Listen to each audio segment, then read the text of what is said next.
America का तो खोज भी नहीं हुआ था तब तक। 400 साल पहले दुनिया में कोई जानता नहीं था कि अमेरिका नाम का कौन सा देश है। तो ऐसा देश भारत, दुनिया में सबसे ज्यादा निर्यात करने वाला, सबसे ज्यादा आमदनी करने वाला देश भारत, इसमें अंग्रेज जब आए और ईस्ट इंडिया कंपनी आई तो ऐसा लूटा उन्होंने कि दुनिया का सबसे श्रीमंत देश आज दुनिया के सबसे गरीब देशों में शामिल हो गया। एक जमाने में भारत सबसे ज्यादा संपत्ति वाला देश था, आज भारत दुनिया के 200 देशों में गरीबी के हिसाब से 174वें नंबर पर है। इतनी गरीबी इस देश में आई। पहले ये देश सोने की चिड़िया था, अब ये मिट्टी की चिड़िया भी नहीं रह गया। हमारे देश की गरीबी के बारे में आपको छोटी सी जानकारी दूं। 112 कोटि की हमारी लोक संख्या है, जिसमें 84 कोटि नागरिक भयंकर गरीब हैं। हमारी सरकार कहती है कि 84 कोटि भारतवासियों को एक दिवस में 20 रुपए की आमदनी नहीं होती। इतनी गरीबी इस देश में। उन 84 कोटि भारतवासियों में 50 कोटि भारतवासियों में इतनी गरीबी है कि उनको एक दिवस में 5 रुपए की आमदनी नहीं होती। और 25 कोटि भारतवासियों की गरीबी ऐसी है जिनको एक दिवस में 2 रुपए की आमदनी नहीं होती। और ये गरीबी इस देश की जो इतनी तकलीफ की स्थिति में है, इसी का आज दुष्परिणाम है कि हजारों हजारों शेतकरी हर साल आत्महत्या करते हैं इस देश में। महाराष्ट्र भारत का वो राज्य है जहां सबसे जास्ती शेतकरी आत्महत्या करते हैं। एक वर्ष में महाराष्ट्र में 5600 शेतकरी आत्महत्या करते हैं। महाराष्ट्र का पड़ोसी राज्य है कर्नाटक, जहां 4500 शेतकरी दर वर्ष आत्महत्या करते हैं।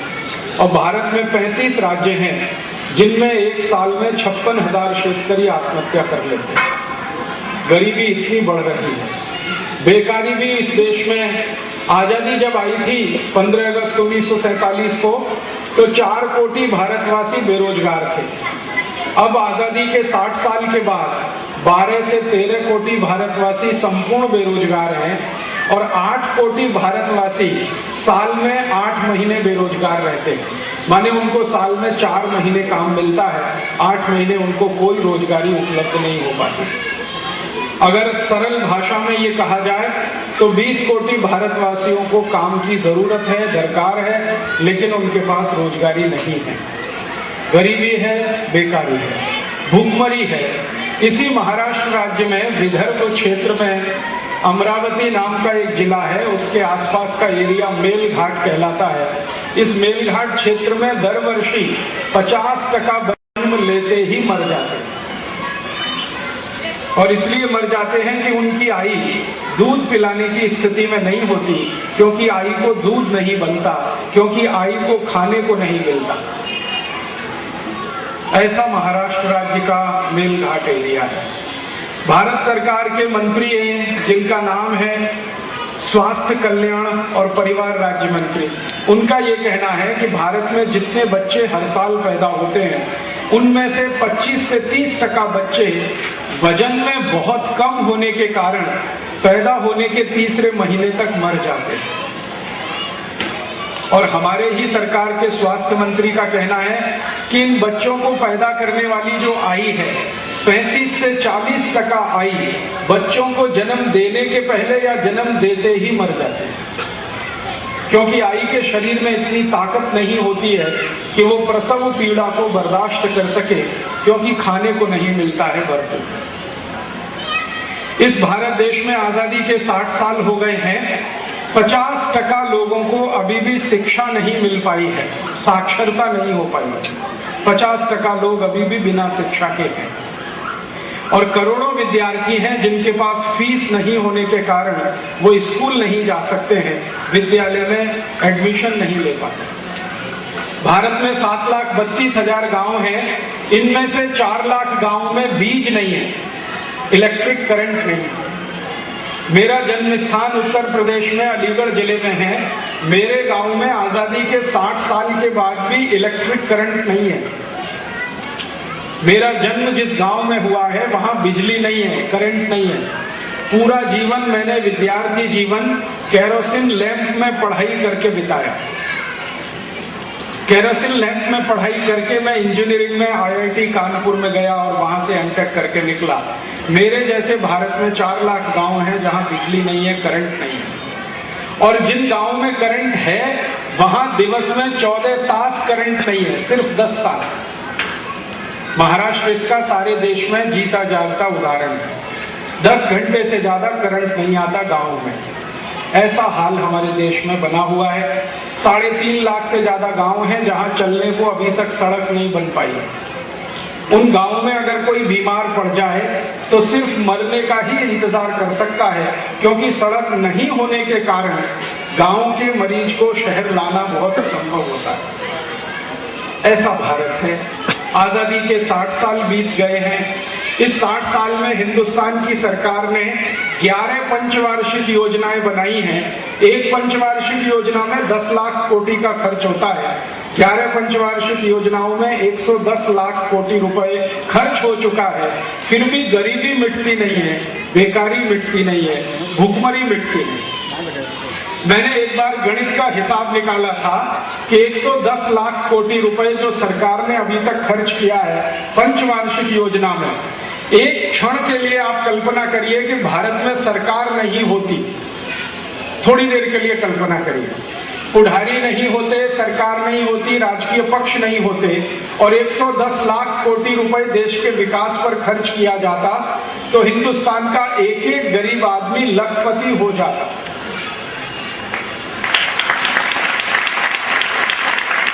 लेकिन चूंकि हमारे देश में हरामखोर राजकीय पुढ़ारी हैं,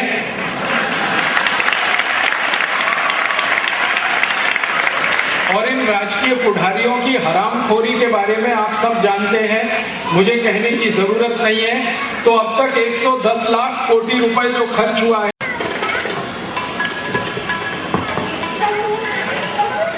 कलम्बोली नगर के सभी सम्माननीय विद्यार्थी मित्रों, यहाँ पर उपस्थित सभी नागरिक बंधुओं, मंच पर आसीन माननीय श्री वर्तक जी, श्री संजय भाई, सुभाष जी और श्री साळुंखे जी, मैं बहुत आभारी हूँ आप सभी का कि आप यहाँ उपस्थित हैं। मुझे आपसे बात करने का समय मिलता है। इस बात के लिए आप सभी से क्षमा चाहता हूँ कि मैं अच्छे से मराठी भाषा नहीं बोल पाता। मेरी मराठी बहुत अच्छी नहीं है, इसलिए हिंदी में बात करता हूँ। सरल आसान हिंदी बोलूँगा, आपको समझ में आएगी। कहीं कहीं बीच में मराठी शब्द भी प्रयोग करूँगा ताकि आपको मेरी बात और अच्छे से समझ में आए। भारत देश में एक बहुत गंभीर आर्थिक समस्या उत्पन्न हुई है। उस समस्या के समाधान के लिए पूरे भारत देश में एक अभियान चल रहा है। मैं उसी अभियान में काम करता हूँ। इस अभियान का नाम है आज़ादी बचाओ आंदोलन।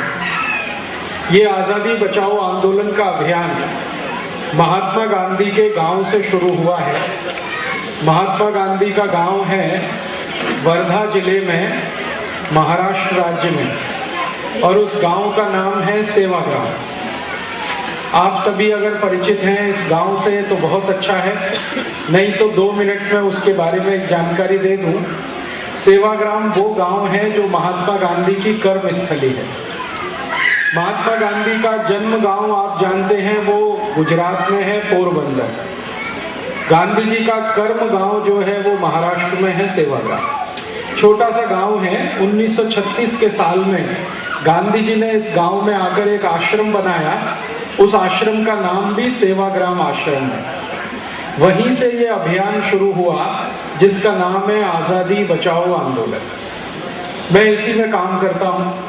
इस अभियान में आने के पहले मैं वैज्ञानिक के रूप में, शास्त्रज्ञ के रूप में काम करता था भारत की एक बड़ी संस्था में जिसका नाम है CSIR, council of science and industrial research. ये संस्था की एक सहयोगी संस्था है जिसका नाम है DRDO, defence research development organisation.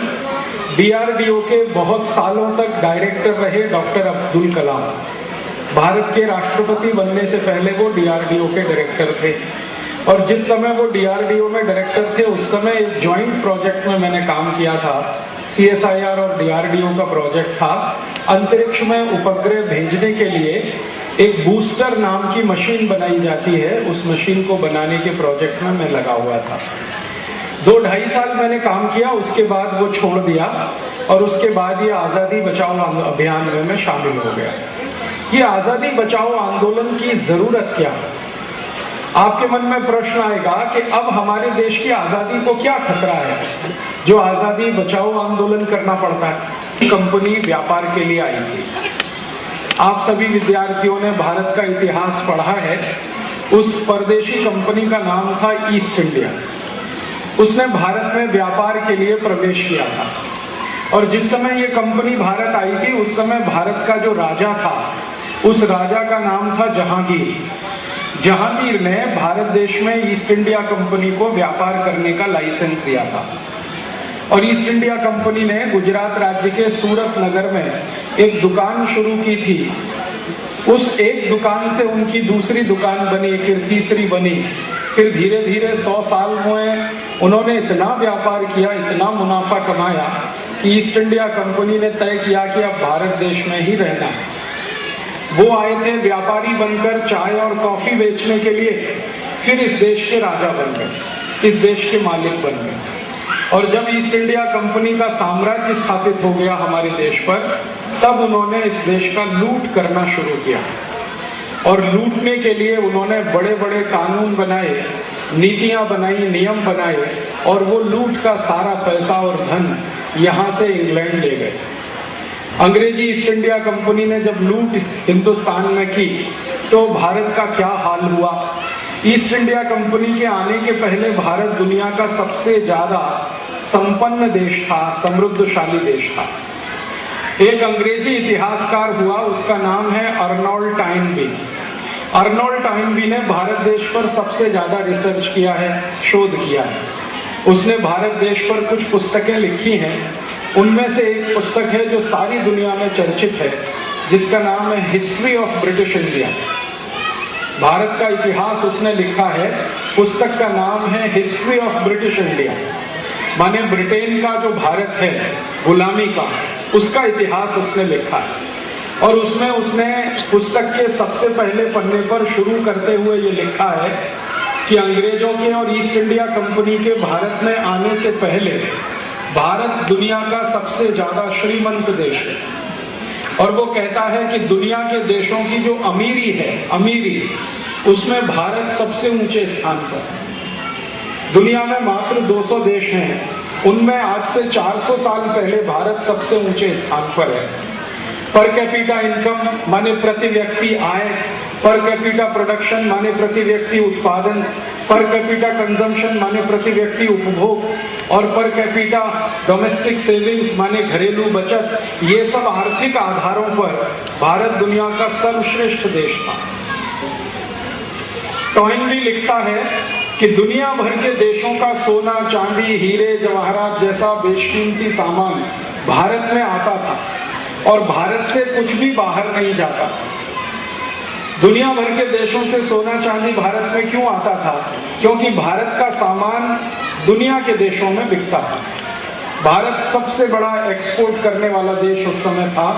अंग्रेजी इतिहासकार टॉइनबी के जो दस्तावेज हैं वो बताते हैं कि दुनिया के बाजार में जितनी वस्तुएं बिकती थी उनमें 33% वस्तुएं सिर्फ भारत की होती थी, 27% वस्तुएं चीन की होती थी और अमेरिका और इंग्लैंड का कोई स्थान उस समय नहीं था दुनिया में।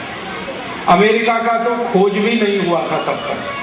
400 साल पहले दुनिया में कोई जानता नहीं था कि अमेरिका नाम का पहले बात में फिर जाहिरात, फिर बात में फिर जाहिरात, फिर बात में फिर जाहिरात। अंत में क्या होता है, बात में भूल जाती है, जाहिरात याद हो जाता है।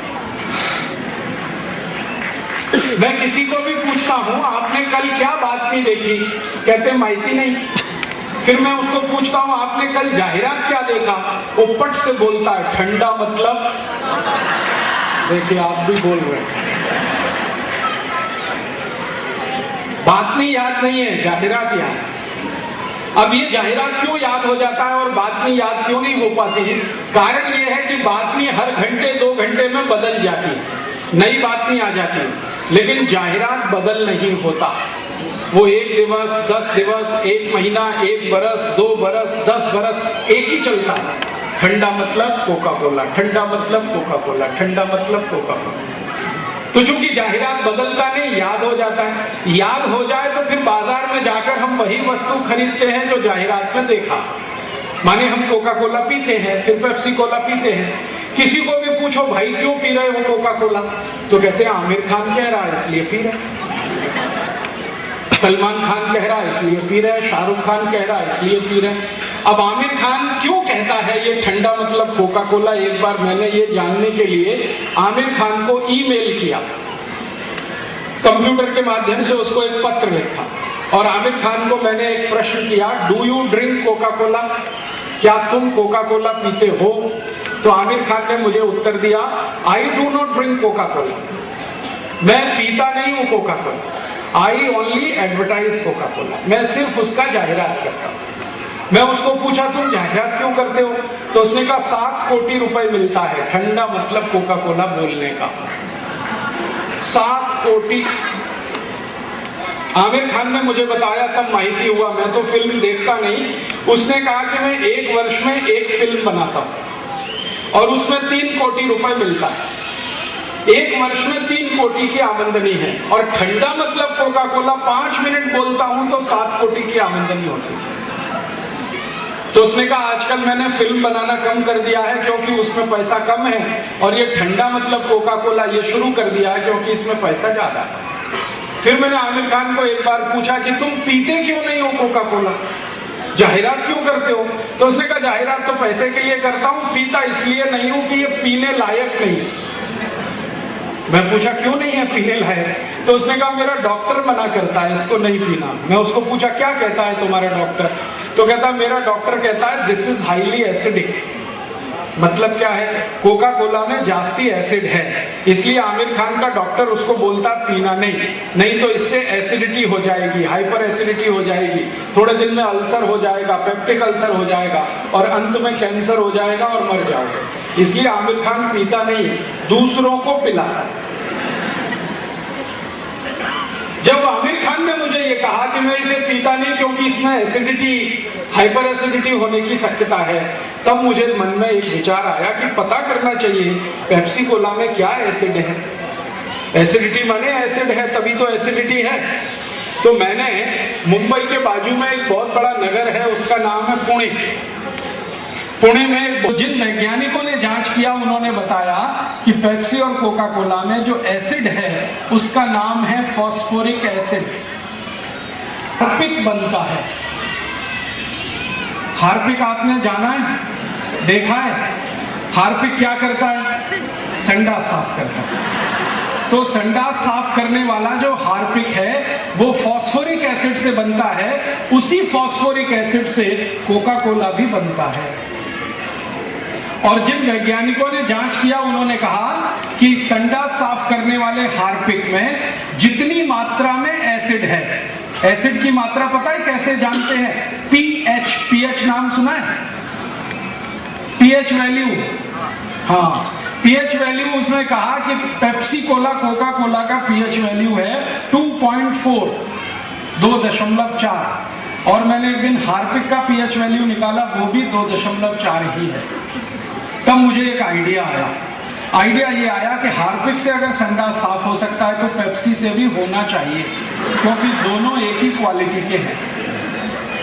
तो एक दिवस मैंने मेरी आई को कहा कि आई हम हमारा संडास अभी पेप्सी से साफ करेंगे। तो मेरी आई थोड़ी परेशान हुई, उसने कहा क्या बकवास कर रहा है? मैंने कहा इसका जो एसिडिटी है माने पीएच वैल्यू है ये हार्पिक के बराबर है। तो मेरी आई ये सब समझती नहीं है क्योंकि वो स्कूल नहीं गई, बस उसने इतना जरूर मान लिया कि हाँ ठीक है करके देख लेना। तो मैंने आई को कहा 30 दिवस संडास साफ नहीं करेंगे, इसको गंदा होने देंगे, तभी तो असली परीक्षण होगा कि कितनी ताकत है पेप्सी और कोक में। तो 30 दिवस मैंने संडास साफ नहीं किया, वो बहुत गंदा हो गया, आधा इंच उसमें पीला कचरा जमा हो गया। फिर फिर क्या हुआ, मैं एक बोतल पेप्सी कोला खरीद के लाया, एक बोतल कोका कोला लाया, दोनों को मैंने आपस में मिलाया, फिर टॉयलेट पॉट पे उसको गिराया और 2 मिनट के बाद टॉयलेट पॉट को पानी से साफ किया तो टॉयलेट पॉट झकाझक सफेद, एकदम वाइट एंड वाइट, एकदम नीट एंड क्लीनर।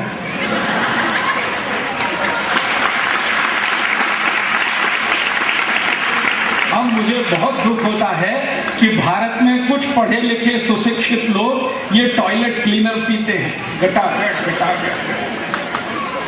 और जास्ती पढ़े लिखे लोग जास्ती पीते हैं, एजुकेटेड इडियट्स उनको मैं कहता हूं।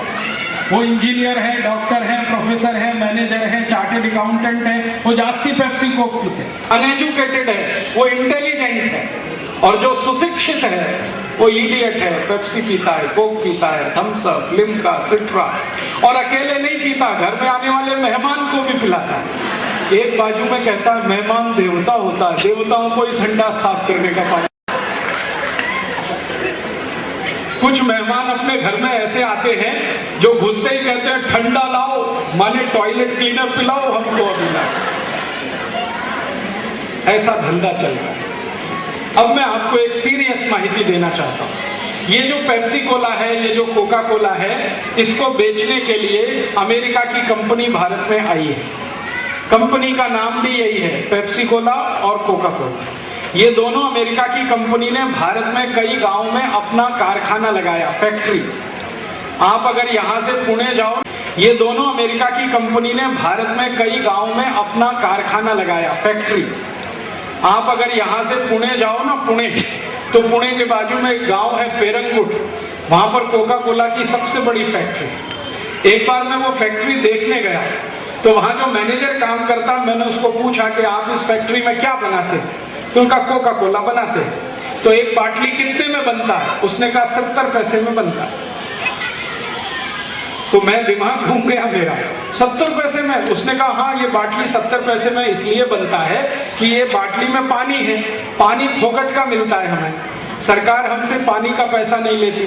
फिर इस पानी में हम कुछ केमिकल मिलाते हैं, वो केमिकल बहुत सस्ते आते हैं, कोई केमिकल 2 पैसे का, कोई 5 पैसे का, कोई 10 पैसे का, कुल केमिकल मिलाकर 70 पैसे खर्च होता है। फिर सरकार इस पर 1 रुपए टैक्स लेती है हमसे, फिर 30 पैसे जाहिरात का हम खर्च करते हैं, तो एक बाटली बनाने पे 2 रुपए खर्च आता है। वो बाटली कलम्बोली में 12 रुपए का बेचते हैं, बनाते हैं 2 में, बेचते हैं 12 में, तो कंपनी को मुनाफा होता है, नफा होता है 10 रुपए। इसका अर्थ ये हुआ कि कलम्बोली के किसी भी नागरिक ने एक बाटली कोका कोला पिया तो 10 रुपए भारत से अमेरिका को दिया। 800 कोटी बाटली पीते हैं कोका कोला की, पेप्सी कोला, और हर साल एक वर्ष में 7,000 कोटी रुपए अमेरिका को देते हैं। एक वर्ष में 7,000 कोटी गया, 2 वर्ष में 14,000 कोटी, 3 वर्ष में 21,000 कोटी। 15 वर्ष से ये धंधा चल रहा है कोका कोला का, तो 15 वर्ष में 1 लाख कोटी रुपए भारत से अमेरिका चला गया। ये 1 लाख कोटी रुपए इतनी बड़ी रकम है जिसमें कम से कम 10,000 इंजीनियरिंग कॉलेज बन सकते हैं। रुपए से सोना खरीद लिया जाए तो महाराष्ट्र राज्य के 19,000 गांवों की सड़क सोने से बन सकती है। 1 लाख कोटी रुपए की रकम भारत से अमेरिका चली गई, क्या करने से? कोका कोला पीने से। अब जिन्होंने कोका कोला पिया उन्होंने देश को 1 लाख कोटी रुपए का नुकसान करा दिया। अब आगे क्या हुआ कि हमने कोका कोला पिया, पैसा अमेरिका चला गया, अमेरिका ने ये पैसा पाकिस्तान को दान में दिया, क्योंकि अमेरिका और पाकिस्तान की दोस्ती है, मित्रता है। भारत और पाकिस्तान की दुश्मनी है, अमेरिका और पाकिस्तान में दोस्ती है। तो हमने कोका कोला पिया, पैसा अमेरिका गया, अमेरिका ने पाकिस्तान को दे दिया दान में। पाकिस्तान सरकार ने वो पैसा त्रासवादी संगठनों को दे दिया दान में। लश्कर-ए तैयबा, जैश-ए मोहम्मद, हरकतुल अंसार, हिजबुल मुजाहिदीन, जम्मू कश्मीर लिबरेशन फ्रंट, ऐसे 100 से ज्यादा त्रासवादी संगठन, उनको पैसा दिया पाकिस्तान सरकार ने। पाकिस्तान सरकार को पैसा दिया अमेरिका की सरकार ने। अमेरिका की सरकार को पैसा दिया उन भारतवासियों ने जिन्होंने कोका कोला पिया। आप जरा देखो, जो आदमी कोका कोला पी रहा है वो अपना पैसा दुश्मन को दे रहा है और बोलता है भारत माता की जय। पैसा दुश्मन को दे रहा है, कह रहा है भारत माता की जय। कैसे होगा? भारत माता का तो पराजय होने वाला है। और दुख मैंने कहा आपसे मुझे इस बात का है कि सुशिक्षित लोग पेप्सी कोक पी रहे हैं, पैसा अमेरिका जा रहा है, अमेरिका पाकिस्तान को दे रहा है, पाकिस्तान त्रासवादियों को दे रहा है, त्रासवादी उस पैसे से बम बना रहे हैं और वो बम मुंबई में लाकर ब्लास्ट कर रहे हैं और उस बम ब्लास्ट में हमारे भाई बहन मर रहे हैं। पिछले 15 सालों में आतंकवादियों ने, त्रासवादियों ने भारत में जितने बम ब्लास्ट किए हैं उनमें 64,000 भारतवासी मर गए। बार बार कोका कोला पिए तो अंतड़ियों का कैंसर होता है, इंटेस्टाइन कैंसर होता है, तो वो दूसरा नुकसान हमको हो रहा है। भारत में एक बहुत बड़ा वैज्ञानिक संस्थान है, उसका नाम है CFTRI, central food for technological research institute. ये संस्थान कर्नाटक में है, मैसूर में। इस संस्थान के डायरेक्टर हैं प्रोफेसर MV प्रकाश, बहुत बड़े साइंटिस्ट हैं, डॉक्टर अब्दुल कलाम के वो कक्षा के मित्र हैं, क्लासमेट जिनको कहा जाता है। प्रोफेसर MV प्रकाश को एक बार मैंने कहा कि ये पेप्सी कोका कोला की जांच करके ये बताइए कि इसमें फॉस्फोरिक एसिड के अतिरिक्त और क्या मिलाया है। तो उन्होंने किया। 8 महीने के बाद उन्होंने बताया कि पेप्सी और कोका कोला में 14 तरह का विष या जहर मिलाया जाता है और उसका नाम सुने तो आप परेशान हो जाएंगे। पेप्सी कोक में एक जहर मिलाया जाता है, उसका नाम है DDT, मच्छर मारने की दवा है ये, वो पेप्सी कोक में मिलाई जाती। दूसरा जहर मिलाया जाता है पेप्सी कोक में, उसका नाम है एंडोसल्फान। ये जंतुनाशक औषध है जिसको शेतकरी समाज स्प्रे करता है खेती में। एक औषध इसमें मिलाई जाती है मेलाथियान, फिर एक औषध मिलाते हैं डाइक्रोमेट, फिर एक मिलाते हैं मोनोक्रोटोफॉस। ये जो औषध है वो वही है जो गुड नाइट में होता है। गुड नाइट आपने देखा, उसमें जो जंतुनाशक औषध है वो पेप्सी कोक में भी मिला है। मैंने प्रोफेसर MV प्रकाश को एक दिन पूछा कि ये इतने खतरनाक जहरीले केमिकल मोनोक्रोटोफॉस, डाइक्रोमेट, एंडोसल्फान की पूछा था उनसे कि आप इसमें कोका कोला और पेप्सी कोला में DDT क्यों मिलाते हैं, एंडोसल्फान क्यों डालते हैं? बताया नहीं, उन्होंने जवाब नहीं दिया। तब मैंने प्रोफेसर प्रकाश को कहा कि अब क्या करें? तो उन्होंने कहा ऐसा करो, इस कंपनी के खिलाफ एक केस कर दो। तो ये सब आएंगे बताने के लिए। तो हमने भारत देश में राजस्थान का जो उच्च न्यायालय है जयपुर में, वहां पर एक केस कर दिया कंपनी के खिलाफ। और जैसे ही हमने केस किया तो कंपनी के सारे अधिकारी कोर्ट में आ गए। हाई कोर्ट ने उनसे पूछा आपने, तब उन्होंने आकर कोर्ट में बताया कि हमारी एक मजबूरी है। वो मजबूरी ये है कि जब हम ये बाटली भरते हैं कोका कोला की, तो बाटली भरने के 48 मिनट के बाद इसमें जंतु उत्पन्न हो जाते हैं और ये जंतुओं की संख्या हर 48 मिनट में बढ़ती जाती है। और हमारी जो बाटली बनती है और बाजार में जब बिकती है तो इसमें 90 दिन खत्म हो जाते हैं, माने बाटली बनने से बिकने तक 90 दिन का समय लगता है। तो 3 महीने में बाटली में इतने जंतु आ जाते हैं कि कोई भी आंखों से देख सकता है, तो कोई देख लेगा जंतुओं को तो पिएगा नहीं।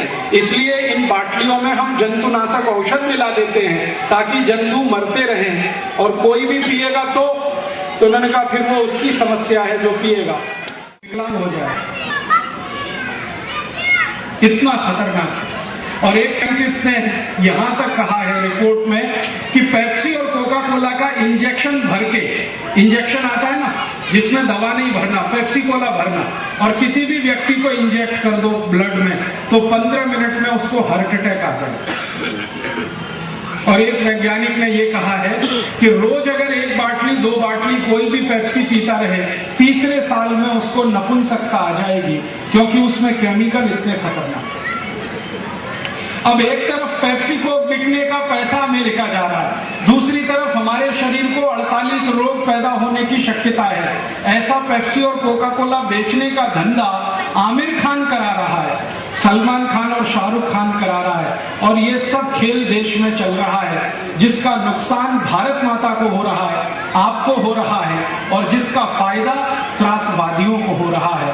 आप त्रासवादियों से, इसलिए इन बाटलियों में हम जंतुनाशक औषध मिला देते हैं ताकि जंतु मरते रहें, और कोई भी पिएगा तो उन्होंने कहा फिर वो उसकी समस्या है जो पिएगा विकलांग हो जाए। इतना खतरनाक।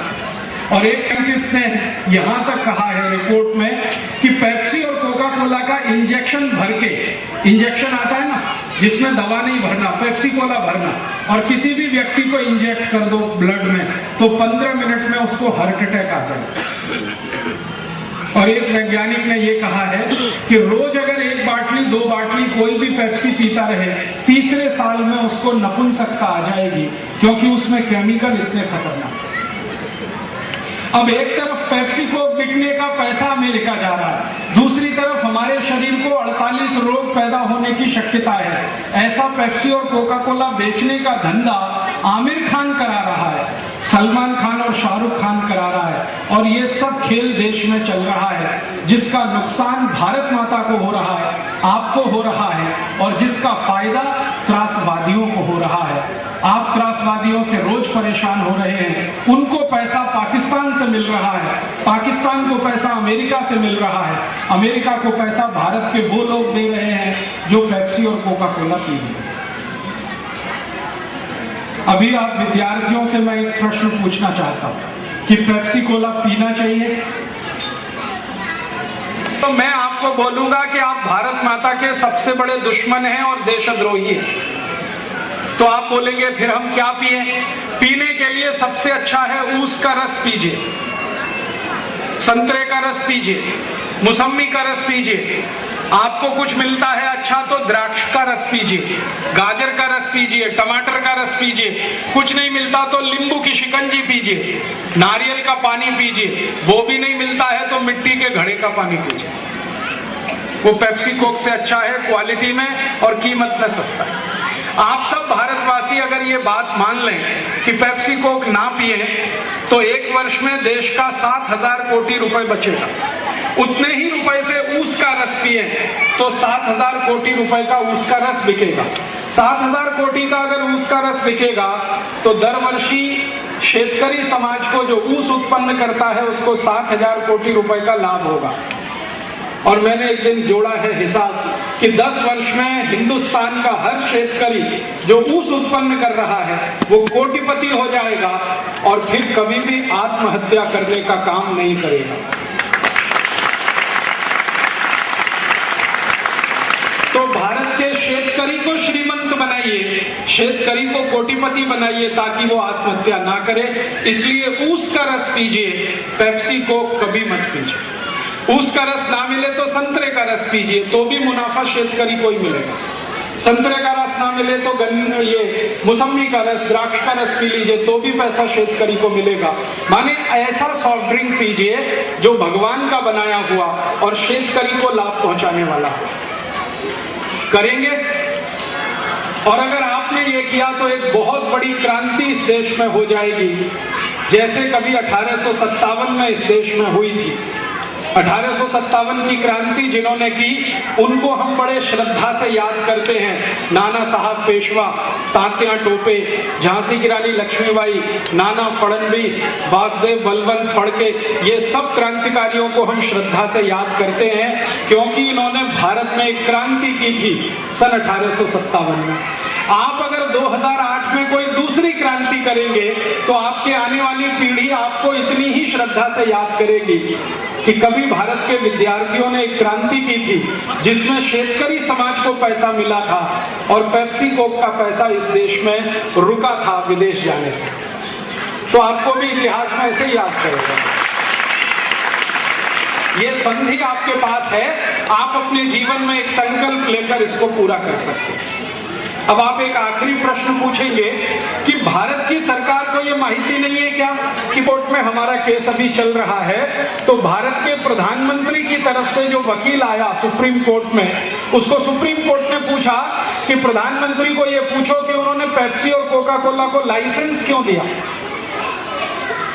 प्रधानमंत्री कौन है मालूम है? डॉक्टर मनमोहन सिंह। यही व्यक्ति थोड़े दिन पहले देश में वित्त मंत्री भी थे 1991 में, जब नरसिम्हा राव प्रधानमंत्री थे, और इन्होंने ही पेप्सी और कोका कोला को लाइसेंस दिया है, डॉक्टर मनमोहन सिंह ने। उस पर हस्ताक्षर इन्हीं के हैं, उसकी फोटोकॉपी मेरे पास है। तो मैंने सुप्रीम कोर्ट को वो पेपर्स दिए कि डॉक्टर मनमोहन सिंह ने साइन किए हैं और लाइसेंस दिया है पेप्सी कोक को, तो मनमोहन सिंह को पूछा जाए कि उन्होंने क्यों किया ऐसा। तो मनमोहन सिंह की तरफ से सुप्रीम कोर्ट में जो जवाब आया वो सुनने लायक है। हमारे देश के प्रधानमंत्री ने कहा कि मैंने पेप्सी और कोका कोला को लाइसेंस दिया है बहुत बड़ी मजबूरी में, खुशी से नहीं। तो मजबूरी क्या है? तो प्रधानमंत्री ने कहा कि भारत की सरकार ने सन 1991 के साल में अमेरिका से कर्ज लिया था। कर्ज इतनी जरूरत थी कि भारत देश का खजाना बिल्कुल खाली हो गया था और भारत की सरकार ने खजाने का सोना भी बेच दिया था, 47 मीट्रिक टन। तो मनमोहन सिंह ने कहा कि हमारे पास कोई विकल्प नहीं था, खजाने का सारा सोना बिक चुका था, पैसे हमारे पास थे नहीं, हमको कर्ज चाहिए था, हमने अमेरिका से कर्ज मांगा। अमेरिका ने हमारे ऊपर शर्त लगाई कि जब तक पेप्सी कोक को लाइसेंस भारत में आप नहीं दोगे हम कर्ज नहीं देंगे। तो इस मजबूरी में हमने कर्ज दिया। तो सुप्रीम कोर्ट ने प्रधानमंत्री को कहा कि आपने इनको लाइसेंस दिया है तो अब इनका लाइसेंस रद्द कर दो, कैंसिल कर दो। तो प्रधानमंत्री कह रहे हैं कि ये मैं नहीं कर सकता। क्यों? तो उन्होंने कहा कर्जे की शर्त है कि जब तक ये कर्ज हम अमेरिका को वापस नहीं करेंगे तब तक पेप्सी कोक का लाइसेंस रद्द नहीं होगा। तो ये समस्या है प्रधानमंत्री की। फिर ये समस्या को लेकर मैं भारत के राष्ट्रपति को मिला था, जो अभी भूतपूर्व राष्ट्रपति हैं, जिनका नाम है डॉक्टर अब्दुल कलाम। उनको मैंने कहा कि देखिए ऐसी समस्या आ गई है, प्रधानमंत्री कहते हैं कि जब तक हम कर्ज वापस नहीं करेंगे अमेरिका का, मैंने सुप्रीम कोर्ट में मुकदमा तो कर दिया है, इसका फैसला तो जो आएगा सो आएगा, लेकिन देश में क्या करना चाहिए। तब उन्होंने मुझे बहुत सुंदर अंग्रेजी में कहा, you should walk walk walk and talk talk talk to the each and every corner of this country। तो भारत के एक एक हरामखोरी के बारे में आप सब जानते हैं, मुझे कहने की जरूरत नहीं है। तो अब तक 110 लाख कोटि रुपए जो खर्च हुआ है पंचवार्षिक योजनाओं में, उसका 85% इन हरामखोर पुढ़ारियों के घरों में गया है या उनके बैंक के खातों में गया है या उन्होंने अपने ऊपर खर्च किया। मैं पिछले 15 सालों से एक काम में लगा हुआ हूं कि भारत के जो भ्रष्टाचारी राजकीय पुढ़ारी हैं, इन्होंने कितनी संपत्ति बनाई है पिछले 60 साल में। तो अब तक 419 पुढ़ारियों का मेरे पास डिटेल आया है, बायोडेटा, बहुत डिटेल मैंने इकट्ठा किया। उनमें से महाराष्ट्र के भी कुछ पुढ़ारी हैं, आंध्रा के हैं, तमिलनाडु के हैं, केरल के हैं, उत्तर प्रदेश के हैं, 419 पुढ़ारी हैं। ये पुढ़ारी आज से 15 साल पहले सड़क पर खड़े होकर भाजी बेचते थे।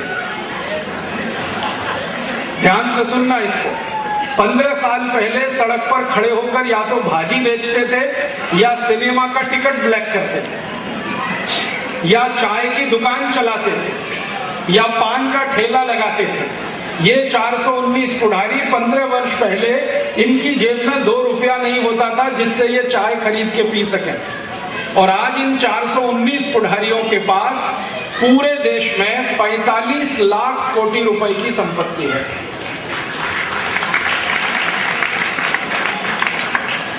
आप इन पुढ़ारियों से पूछो 45 लाख कोटि कहां से आया, तो कहते हैं भगवान ने दिया। ये भगवान बड़ा बेईमान है, उनको ही देता है, मुझे नहीं देता, आपको नहीं देता, गरीबों को नहीं देता, भूखमरे को नहीं देता, मुफलिसी वालों को नहीं देता, इन पुढ़ारियों को ही देता है। और इन 419 पुढ़ारियों में कई पुढ़ारी ऐसे हैं जो रात को बिस्तर पर सोते हैं तो हजार हजार के नोटों की गड्डी लगा के उसके ऊपर चादर बिछा के सोते हैं, नींद नहीं आती उनको, नोटों की गड्डी के नीचे ही नींद आती है। इन पुढ़ारियों ने इस देश का सत्यानाश कर दिया। मुझे बहुत दुख है ये कहते हुए कि 1947 के पहले इस देश में गोरे अंग्रेज लूट रहे थे, अब 15 अगस्त 1947 के बाद इस देश में काले अंग्रेज इस देश को लूट रहे हैं। गोरे अंग्रेज अंग्रेज इंग्लैंड से आए थे भारत को लूटने के लिए। ये काले अंग्रेज आपके और मेरे बीच में से ही पैदा हुए हैं और देश को लूट रहे हैं। और ये जो आज के काले अंग्रेज माने पुढ़ारी भ्रष्टाचारी है, ये देश को लूटते हैं तो सारा धन और संपत्ति विदेशी बैंकों में जमा करते हैं।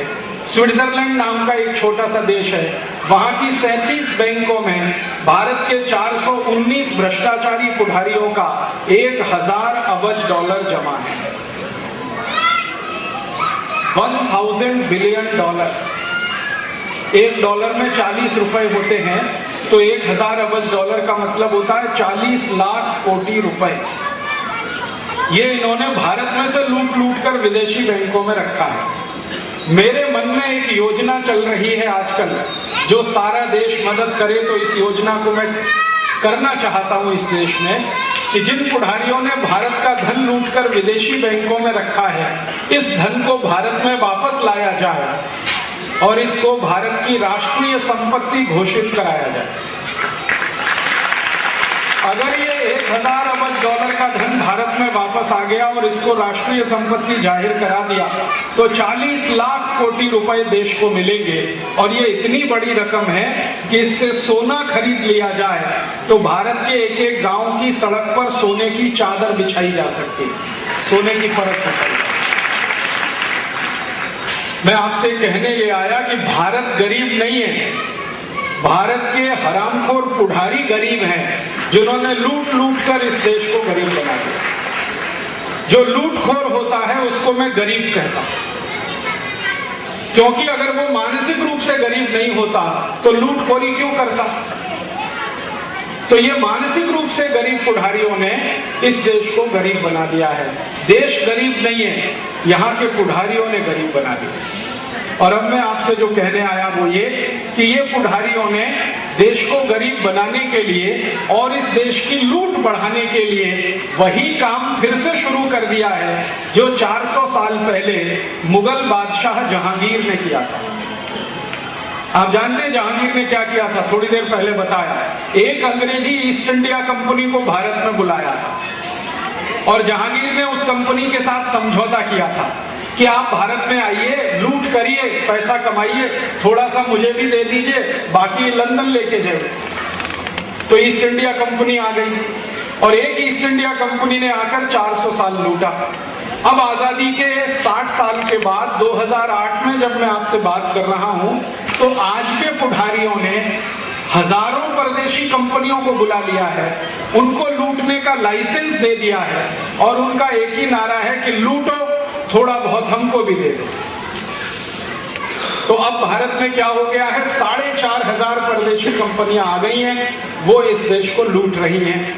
इन कंपनियों के कुछ नाम हैं, जैसे Pepsi Cola, Coca Cola, Colgate Palmolive, Procter and Gamble, Reckitt and Colman, Johnson and Johnson, Ciba Geigy, McDonald, Kentucky Fried Chicken, ऐसी 4500 परदेशी कंपनियां।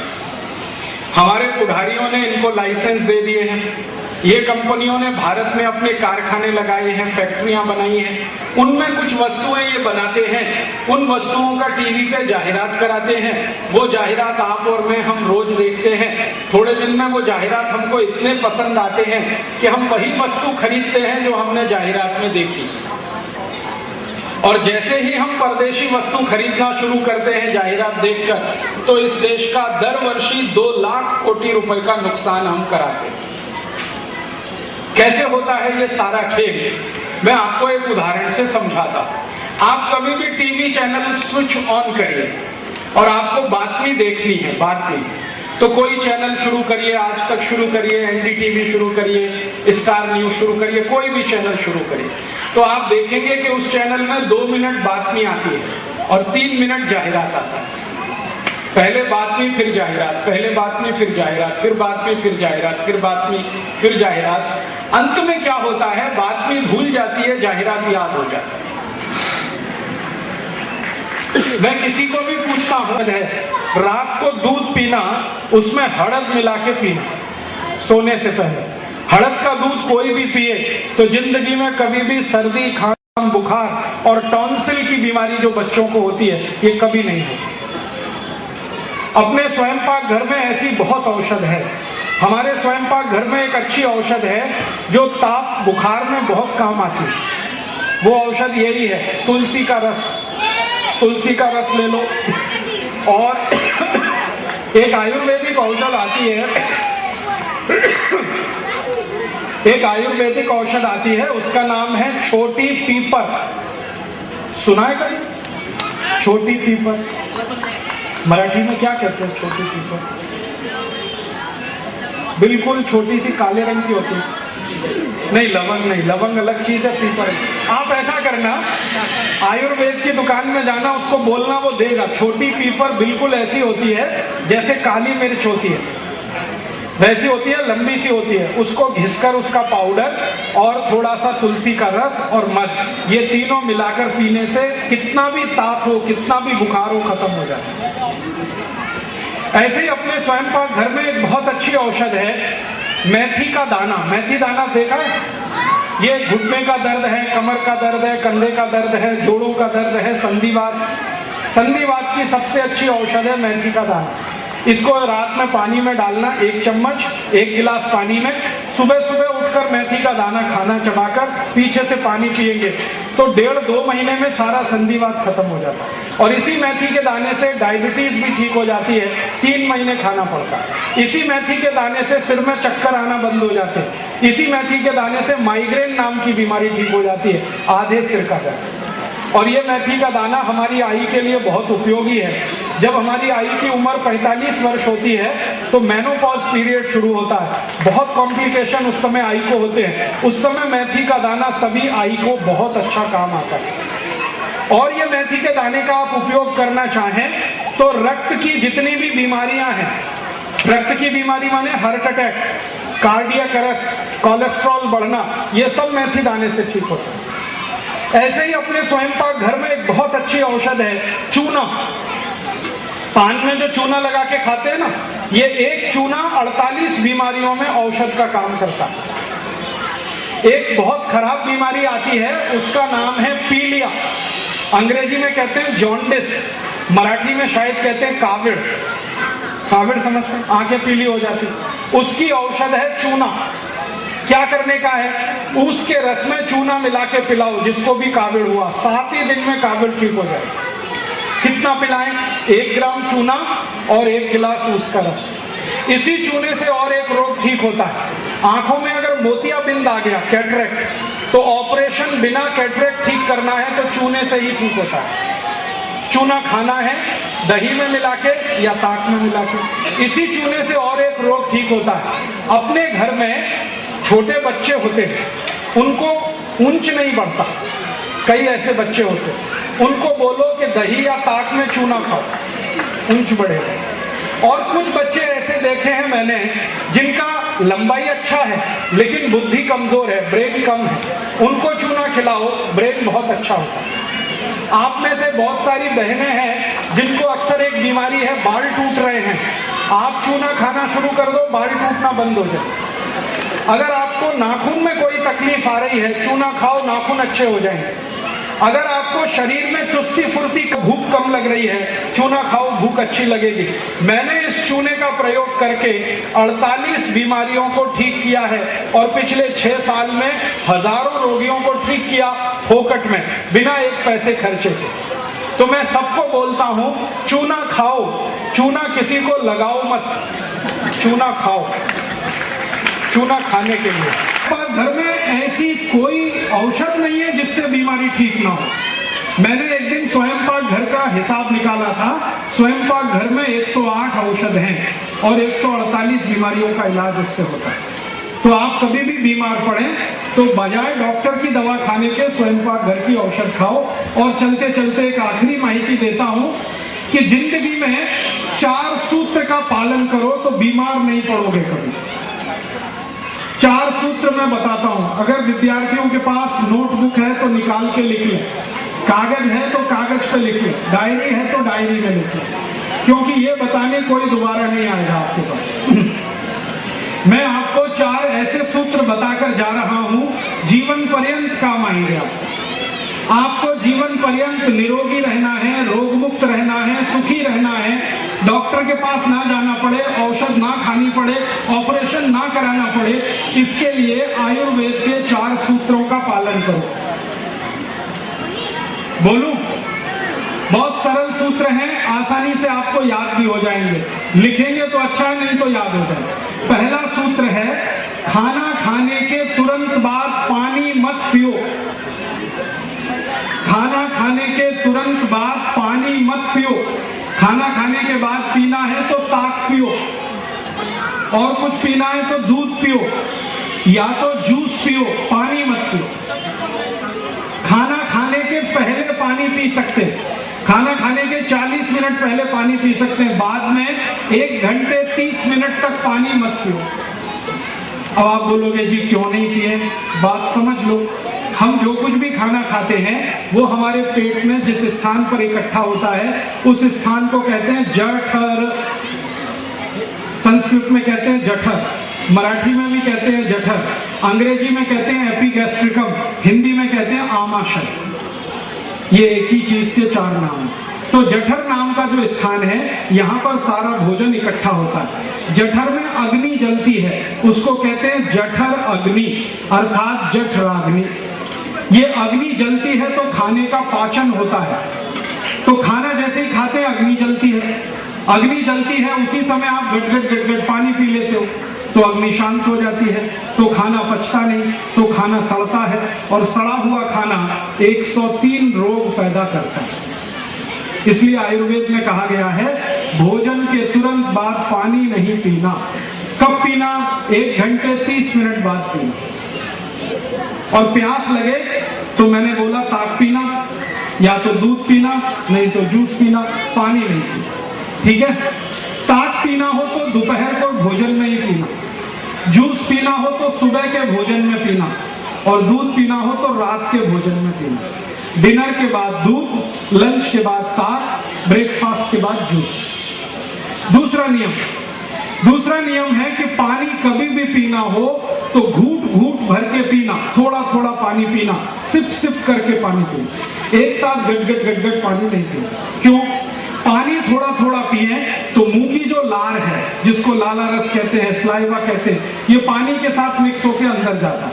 ये लार जो है वो क्षारीय होता है, एल्कलाइन, और पेट में अम्ल होता है, वो एसिडिक होता है। तो अल्कलाइन माने क्षार और अम्ल दोनों मिले तो न्यूट्रल हो जाता है। तो पेट जिंदगी भर न्यूट्रल रहे, इसके लिए पानी घूट घूट पिए ताकि ज्यादा लार पेट में जाए। और जिनका पेट थोड़ा भी पी लिया तो जीवन पर्यंत कभी डायबिटीज नाम का रोग नहीं होगा।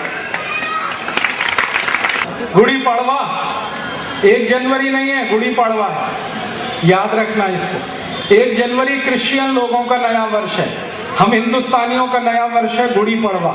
अच्छा, गुड़ी पड़वा के दिन प्रसाद बनाते हैं कि नहीं? उसमें कड़ू नीम का पान क्यों डालते हैं? डालते हैं कि नहीं? बिना कड़ू नीम के पान के प्रसाद नहीं बनता। क्यों? पुणे में एक बहुत पुराने वैद्य हैं, आयुर्वेदिक चिकित्सक वैद्य, नाड़ी परीक्षण उनका बहुत अच्छा है। उनका नाम है वैद्य खड़ी वाले, सुना है कभी? जरूर उनके पास जाओ। 85 वर्ष की उम्र है, ज्ञान बहुत है उनको आयुर्वेद का। मैं अक्सर उनके पास जाता हूँ। तो एक बार मैंने उनसे ये प्रश्न किया कि अपने देश में नया वर्ष आता है, गुड़ी पड़वा को हम उस दिन प्रसाद बनाते हैं, तो कड़ू नीम का पान क्यों डालते हैं? तुलसी का पान क्यों नहीं डालते? कोतमीर का पान क्यों नहीं डाल देते? हाँ, वो भी तो पान है ना, कड़ू नीम का ही क्यों डालते? तब वैद्य खड़ी वाले ने कहा कि कड़ू नीम जो है एंटी वायरल है, एंटी बैक्टीरियल है, एंटी इन्फ्लेमेटरी है, एंटी पायरेटिक है, एंटी फंगल है। 5 गुण है कड़ू नीम में। वो किसी भी वायरस को मार सकता है, किसी भी बैक्टीरिया को मार सकता है, और शरीर को 5 गुण से संपन्न बना देता है। और जिस दिन हम कड़ू नीम का प्रसाद खाएंगे तो अगले 1 वर्ष तक निरोगी होने की शक्यता है। इसलिए हम कड़ू नीम का प्रसाद, वो शेतकरी के काम आएगी, क्योंकि कड़ू नीम की निम्बोड़ी को चटनी बना के गर्म पानी में मिलाकर अगर किसी भी पीक पर स्प्रे कर दें तो सब जंतु का नाश कर देती है। तो जंतुनाशक है, तो फोकट का जंतुनाशक हम बनाएंगे शेतकरी के लिए, मुफ्त का मिलेगा दातन और मिलेगी ऑक्सीजन। और कडुलिम एक ऐसा झाड़ है जिसको पानी नहीं लगता, बिना पानी के ही हो जाता है। तो लगाइए, एक एक झाड़ तो लगा दीजिए मरने से पहले, इतना तो देश के लिए करिए। और आप लगाएंगे झाड़, करेंगे दातन, तो बहुत अच्छा होगा। मैंने तो मेरे जीवन में एक संकल्प लिया है, आप भी ले लो। मैं किसी के घर में जाता हूं, विवाह समारोह में, लग्न प्रसंग में, तो कभी भी कवर में रख के रुपए नहीं देता किसी को। क्यों? मुझे नहीं मालूम कि मेरे रुपए से उसने दारू पिया तो, सिनेमा देखा तो, गुटखा खाया, तंबाकू खाया तो मैं रुपए नहीं रख देता कभी भी कवर में। तो क्या देता हूं मैं उसको? कडुलिम का झाड़ देके आता हूं, और लग्न प्रसंग में डबल देके आता हूं, एक पति को एक पत्नी को। तो झाड़ को खा तो नहीं सकते, झक मार के लगाना ही पड़ता है।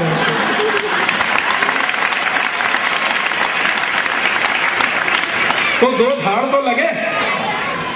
और कोई लोग कहते हैं राजीव भाई हमारे घर में झाड़ लगाने को जगह नहीं है, तो पड़ोसी के घर में लगा दो, डबल फायदा, उसको भी मिलेगा आपको भी मिलेगा। तो झाड़ लगाओ। मैंने एक दिन सोचा 10 कोटि विद्यार्थी दर वर्षी एक एक झाड़ लगाएं, 10 कोटि झाड़ देश में हर वर्ष लगें, तो 5-7 वर्ष में पर्यावरण के दूषण की समस्या जड़ से समाप्त हो जाएगी। कार्बन डाइऑक्साइड कम हो जाएगा, ऑक्सीजन बढ़ जाएगा, तो बारिश का पानी भी ज्यादा मिलेगा, तो शेतकरी को फिर फायदा मिलेगा। ठीक है, तो कोलगेट बंद, का दातन शुरू। परदेशी साबुन नहीं वापरना, Lux, Lifebuoy, Liril, Rexona, Pears, Camay, ये सब परदेशी साबुन। आप बोलेंगे फिर स्नान कैसे करना? आप मुझे एक प्रश्न का उत्तर दो। भारत देश में एक त्योहार आता है महाशिवरात्रि, आता है। उस दिन शंकर भगवान को स्नान कराते। किससे कराते? दूध से। कभी देखा शंकर भगवान लक्स लगाते? और पार्वती देवी लाइफ बॉय से नहाती, देखा है कभी? नहीं। शंकर जी दूध से नहाते हैं, तो भक्तों को भी दूध से नहाना चाहिए। हमारे भारत में एक कहावत है, दूधो नहाओ पूतो फलो। कभी किसी ने ये नहीं कहा लक्स लगाओ पूतो फलो, दूध से नहाओ पूतो फलो। तो आप बोलेंगे दूध बहुत महंगा है। नहीं नहीं, बहुत सस्ता है। कलम बोली में 1 लीटर दूध 20 रुपए का, 25 रुपए का, कितने का ही है ना, 25 रुपए का। और 1 किलो साबुन, सबसे सस्ता साबुन है लक्स या लाइफ बॉय, 15 रुपए का 100 ग्राम है, माने 150 रुपए किलो। तो साबुन 150 रुपए किलो है, दूध 25 रुपए किलो है। दूध साबुन से कम 6 पट सस्ता है। तो दूध से नहाओ। फिर आप बोलोगे कैसे नहाएं? तरीका मैं बताता हूं, बहुत सरल है। आप क्या करना, 2-3 चम्मच दूध ले लो, जास्ती नहीं, 2-3 चम्मच बस। गरम नहीं करना उसको, बिना गरम किया हो। उस दूध को शरीर में ऐसे लगाओ जैसे तेल लगाते, तेल मालिश करते हैं, दूध की मालिश करो शरीर में। 2-3 मिनट मालिश करो, फिर उसके बाद पानी से नहाओ, तो सारा मैल और गंदगी दूध बाहर निकाल देगा, पानी के साथ बाहर चला। दूध जो है ना, बेस्ट क्वालिटी क्लींजिंग एजेंट है। ये जितने ब्यूटी पार्लर्स है ना, वहां मिल्क क्लींजिंग ही किया जाता है, हो जाएगा।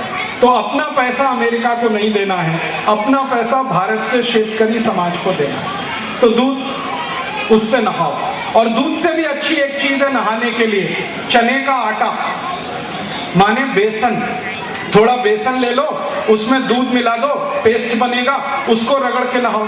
फिर एक है मराठी है, दीपावली के दिन कैसे स्नान करते? उठना, तो रोज उठने से नहाओ, रोज दिवाली मनाओ। और उठने में जितनी चीजें हैं वो सब शेतकरी समाज ही देता है। तो उठने का पैसा शेतकरी को मिलेगा, साबुन का पैसा अमेरिका को मिलेगा। तय करो क्या करना है, पैसा किसको देना है? शेतकरी समाज को।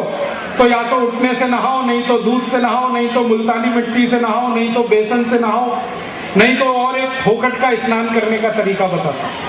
मैं कैसे नहाता हूं। मेरे जो कपड़े हैं ना, इनको मैं साबुन से धोता हूं पहले, फिर धोने के बाद पानी से साफ किया, फिर उससे शरीर की मालिश करता हूं और पानी से नहा लेता हूं। कुछ लगाना नहीं पड़ता, मुफ्त का स्नान है। और हजारों साल हिंदुस्तान के लोग ऐसे ही नहाते थे। साबुन की गरज नहीं है शरीर को, साबुन शरीर के लिए अच्छा नहीं है। साबुन से स्नान करेंगे शरीर की त्वचा में रूखापन आता है, ड्राईनेस आती है, और ज्यादा रूखा हो जाए तो सोराइसिस हो जाता है, चर्म रोग हो जाता है। लेकिन देश में क्या करना चाहिए? तब उन्होंने मुझे बहुत सुंदर अंग्रेजी में कहा, you should walk walk walk and talk talk talk to the each and every corner of this country. तो भारत के एक एक गांव में जाओ, लोगों को यही माहिती दो जो तुम मुझे दे रहे हो। लोगों को ये माहिती जितनी ज्यादा मिलेगी उतना ज्यादा लोग पेप्सी को पीना बंद करेंगे, उसका बहिष्कार करेंगे, तो कंपनी का धंधा खत्म हो जाएगा, तो ये कंपनी भारत से भाग जाएगी। प्रधानमंत्री भारत देश का ये कंपनी को नहीं भगा सकता, लेकिन करोड़ों भारतवासी इस कंपनी को भगा सकते हैं। इसलिए मैं आपके पास ये कहने के लिए, और आप याद रखिएगा कि हमें ये पेप्सी और कोक कंपनी को ऐसे ही भगाना है जैसे हमने ईस्ट इंडिया कंपनी को भगाया है। ईस्ट इंडिया कंपनी को भगाने के लिए हमारे देश में एक बड़े क्रांतिवीर आए थे जिनका नाम था लोकमान्य बाल गंगाधर तिलक।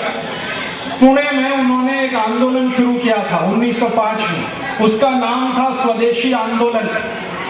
और तिलक गांव-गांव जाते थे और लोगों को कहते थे कि अंग्रेजों को भगाना है तो अंग्रेजी वस्तु का बहिष्कार करो, अंग्रेजी कापड़ पहनना बंद करो, अंग्रेजी वस्तु वापरना बंद करो। तो लोगों ने तिलक की बात को स्वीकार किया था और अंग्रेजी वस्तु वापरना कम किया था। तो धीरे धीरे अंग्रेजों का धंधा कम हुआ था। फिर महात्मा गांधी ने इसी सूत्र को आगे बढ़ाया था और अंग्रेज 1947 में भारत से भाग गए थे। तो अगर अंग्रेज भाग सकते हैं तो पेप्सी और कोका कोला भी भागेगा। बस आपका सहकार चाहिए, सहयोग चाहिए, और वो सहकार इस रूप में चाहिए कि आप कभी पेप्सी को पीना नहीं, किसी को पिलाना नहीं, मुफ्त में भी कोई दे तो कभी लेना नहीं। मंजूर है? बहुत अच्छा। अभी दूसरा एक छोटी सी माहिती आपको और देना चाहता हूं। पेप्सी कोका कोला, एक तीसरी है, उसका नाम है कोलगेट पामोलिव। इसको भी भगाना है। ये कंपनी क्या धंधा कर रही है, ये टूथपेस्ट बेच रही है और टीवी पे जाहिरात आता है उसका, और टीवी पे जाहिरात में कहते हैं कि कोलगेट बेस्ट क्वालिटी पेस्ट है, इससे सांसों की बदबू दूर होती है, दांतों की सड़न दूर होती है, इसमें कैल्शियम मिलाया हुआ है, इसमें फास्फोरस भी है, वगैरह वगैरह, ऐसे जाहिरात आते हैं। एक बार कोलगेट कंपनी को मैंने पत्र लिखा और पूछा कि आपके टूथपेस्ट में कैल्शियम कैसे मिलाते हैं? तो उसके अधिकारी ने कहा कि हम कैल्शियम मिलाते नहीं है, हम तो एक ऐसी वस्तु से कोलगेट बनाते हैं जिसमें कैल्शियम होता है। तो मैंने पूछा वो वस्तु क्या है? तो उन्होंने कहा वो वस्तु है डूकर की हड्डियां, सुअर की हड्डियां, पिग बोन्स।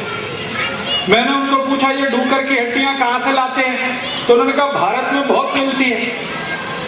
कहां मिलती है? तब उस कंपनी ने बताया कि भारत में 3600 कसाई खाने चलते हैं जहां दर रोज 14,000 डूकर कटते हैं। इनका मांस उत्पन्न होता है, उसको बाजार में एक कंपनी खरीदी करती है, और जो कंपनी डूकर का मांस खरीदी करती है उसका नाम है मैकडॉनल्ड, और वो डूकर के मांस से बनाती है पिज़्ज़ा, उससे बनता है बर्गर, फिर बनता है हॉट डॉग, फिर बनता है कोल्ड डॉग, और पढ़े लिखे इडियट क्लास के लोग इसको गपर गपर खाते हैं, डूकर के मांस का पिज़्ज़ा, बर्गर, हॉट डॉग। आप ध्यान देना, सुशिक्षित नागरिक ही पिज़्ज़ा खाता है, अशिक्षित नागरिक नहीं खाता, वो जवारी की भाखरी खाता, वो पिज़्ज़ा और बर्गर खाता है डूकर के मांस का बनाया हुआ। फिर कहता गर्व से कहो हम हिंदू हैं, डूकर का मांस खा के कहता हिंदू है। और ये जो डूकर का मांस है ना जिससे पिज़्ज़ा बर्गर बनता है, इस डूकर के मांस में से तेल निकाला जाता है जिसको पिग टैलो कहते हैं, उस तेल से मैगी बनती है, मैगी। और भारत में बहुत सारे बच्चे अपनी आई को कहते हैं मम्मी मम्मी भूख लगी, मम्मी कहती है बस 2 मिनट मैगी।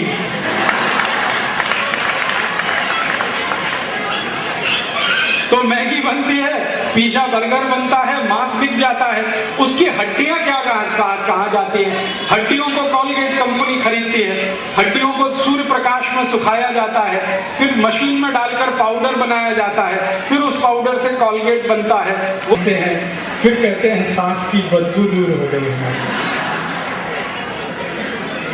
कई लोगों को मैंने देखा है उपवास करते हैं, 10-10 दिन का उपवास करते हैं, गणपति उत्सव में 10 दिन उपवास करते हैं, पानी भी नहीं पीते, लेकिन सवेरे ही सवेरे डूकर की हड्डियों का पाउडर घिस लेते हैं।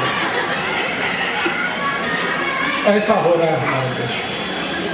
तो आपको मेरी दूसरी विनती है कि आप ये कॉलगेट नहीं लगाना, तो आप बोलेंगे कॉलगेट की जगह कौन सा पेस्ट लगाना, कॉलगेट की जगह आप बोलेंगे पेप्सोडेंट लगाना। क्या पेप्सोडेंट बनता है भैंस की हड्डियों से, मछली की हड्डियों से। तो आप बोलेंगे क्लोजअप लगाना, क्लोजअप बनता है गाय की हड्डियों से। तो आप बोलेंगे कौन सा पेस्ट लगाना।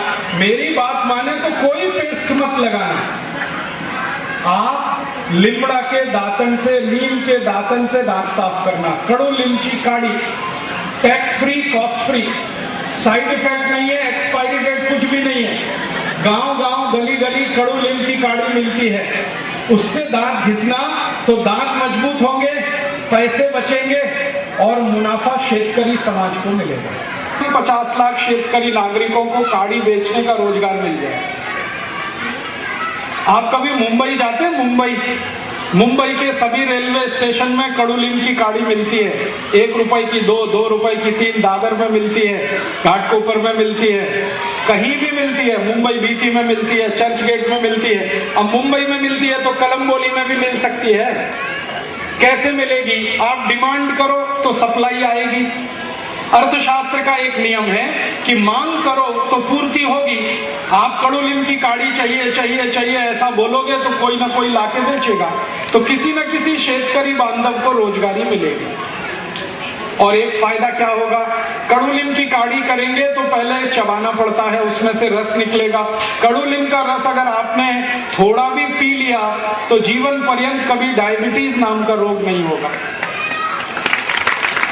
गुड़ी पड़वा 1 जनवरी नहीं है, गुड़ी पड़वा है, याद रखना इसको। 1 जनवरी कृषि शरीर की त्वचा में रूखापन आता है, ड्राइनेस आती है, और ज्यादा रूखा हो जाए तो सोराइसिस हो जाता है, चर्म रोग हो जाता है। इसलिए साबुन मत लगाओ, दूध से नहाओ।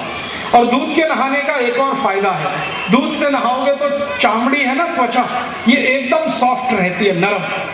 और त्वचा नरम रहेगी तो फेयर एंड लवली भी नहीं लगानी पड़ेगी। आजकल बहुत लोग फेयर एंड लवली लगाते हैं, पढ़े लिखे लोग ज्यादा लगाते हैं, क्योंकि ईडीएफ वही है।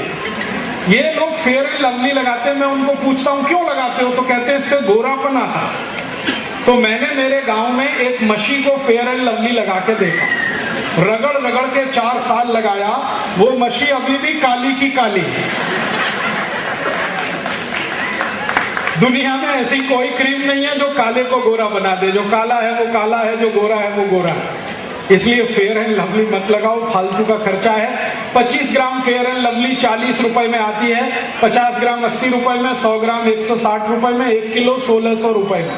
खाओ, किशमिश खाओ, बादाम खाओ। ये फेयर एंड लवली में क्यों फंस गए? तो आप कहते हैं इससे सुंदरता आती है, फेयर एंड लवली से कुछ सुंदरता नहीं आती। मेरा एक दोस्त है, मैं बताता हूँ, वो मेरे साथ IIT में पढ़ता था कानपुर में, वो मद्रास का रहने वाला है। आपके घर में तवा होता है ना, तवा, उसको उल्टा कर दो, इतना काला है। हाँ, और 20 साल से फेयर एंड लवली लगा रहा है, 20 साल से, अभी भी चिक्कट काला।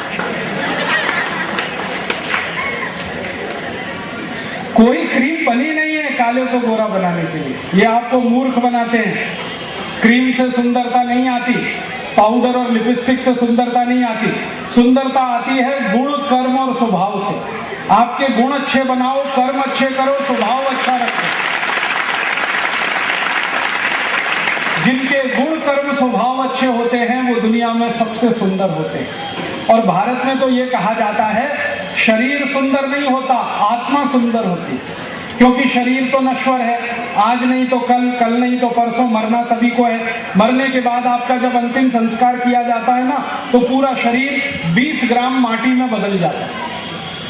मैं बहुत बार कई लोगों के अंतिम संस्कार में गया हूं और मैंने वजन किया है कि मरने से पहले वो शरीर 70 किलो का है और लकड़ी से जलाने के बाद 20 ग्राम का रह जाता है। तो इस शरीर पर क्यों घमंड कर रहे हो इतना?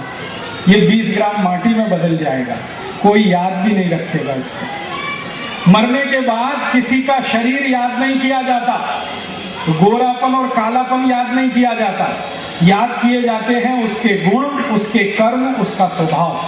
कोई मर जाए तो हम कहते हैं ओहो कितना देशभक्त था, कितना देवभक्त था, कितना धर्म भक्त था, बेचारा मर गया। ऐसे कभी याद किसी को नहीं करते, ओ मर गया, कितना गोरा था, बेचारा मर गया, कोई नहीं कहता। तो इसलिए शरीर पर घमंड मत करो, ये चला जाएगा, आज नहीं तो कल। आत्मा अमर है, शरीर अमर नहीं है। तो शरीर की सुंदरता के चक्कर में मत फंसो, आत्मा को सुंदर बनाओ। आत्मा गुण कर्म स्वभाव से सुंदर होती है, आप उसी को करो। ये fair and lovely, Clearasil, clear tone, फालतू क्रीमें बंद करो। है सब, कोई खराब नहीं है, सब बहुत अच्छे हैं, अपने अपने तरीके से सब बहुत अच्छे हैं। और मैं आपको एक गहरी और गंभीर बात कहने आया, वो ये कि सुंदरता किसी के शरीर में नहीं होती, सुंदरता देखने वाले की आंख में होती है। किसी को कोई चीज बहुत सुंदर लगती है, दूसरे को वो नहीं लगेगी। तो देखने वाले की आंखें सुंदर होती हैं, शरीर सुंदर नहीं होता। अपनी आई कितनी भी खराब हो, लेकिन दुनिया में सबसे सुंदर वही लगती है, क्योंकि हमारी आंखें आई को श्रद्धा से देखती हैं। तो अगर ये छोटी सी बात भारत की आपको मालूम है तो फेयर एंड लवली की जरूरत है। और भाइयों से निवेदन है कि दाढ़ी भी दूध से बनाओ। तो आप बोलेंगे कैसे बनाएं? थोड़ा दूध ले लो, चेहरे में उसकी मालिश करो, फिर रेजर चलाओ, बहुत चिकनी दाढ़ी बनती। 10 साल से मैं बनाता। 4 फायदे हैं। दूध लगा के दाढ़ी बनाओ तो रेजर बहुत आसानी से चलता, ब्लेड की जिंदगी बढ़ जाती है। दूसरा फायदा, दूध लगाओ तो गंदगी निकलती है, तो कील मुहासे नहीं होते। तीसरा फायदा, दूध लगाओ तो खेड़ूतों को मुनाफा ज्यादा मिलता है। और चौथा फायदा, रोज दूध लगाओगे, दाढ़ी बनाओगे तो चेहरा चमकेगा और आप फोकट में स्मार्ट हो जाओगे। कल सवेरे से दूध से दाढ़ी बनाओ। और कलम बोर्डी में जितने भी सैलून चलाने वाले हैं ना, उनको भी कहो दूध की दाढ़ी बनाओ। तो एक जगह बनेगी, फिर 2 जगह बनेगी, फिर फैशन चलेगा, फिर पूरे मुंबई में बनेगी। मेरा एक ही लक्ष्य है, मुनाफा शेतकरी समाज को मिलेगा। आजकल जाहिरात आते हैं, पान पराग, माणक चंद, ऊंचे लोग, नीची पसंद। माणक चंद बहुत खराब चीज है। ये जो गुटखा होता है, गुटखा मावा बहुत खराब है। क्रूसिबल लिया, क्रूसिबल समझते हैं? केमिस्ट्री की लेबोरेटरी में एक बर्तन होता है जिसमें कोई भी चीज उबाली जाती है। तो क्रूसिबल में मैंने ये सब पान पराग, माणक चंद, गोवा, श्री और पता नहीं क्या क्या गुटखा मिला के उबाला। उबालते हुए मैंने उसमें आलपिन डाल दिया। आलपिन जानते हैं? टाचनी, आलपिन सेफ्टी पिन, वो डाल दिया। उबालते उबालते थोड़ी देर के बाद मैंने उसको नीचे उतारा तो टांचड़ी पूरी गल गई उसकी। गुटखा इतना खतरनाक है, मत खाना करें। जो स्टेनलेस स्टील की टांचड़ी को गला देता है गुटखा, वो आप खाओगे तो पेट में क्या क्या गलाएगा, मत खाना, नहीं तो मुंह का कैंसर हो जाएगा। 200% गारंटी दे रहा हूं, मुंह का कैंसर हो जाएगा। और गुटखा खाओ तो उसके पहले एक दिन 10 मिनट भारत के कृषि मंत्री शरद पवार की मुलाकात ले लेना।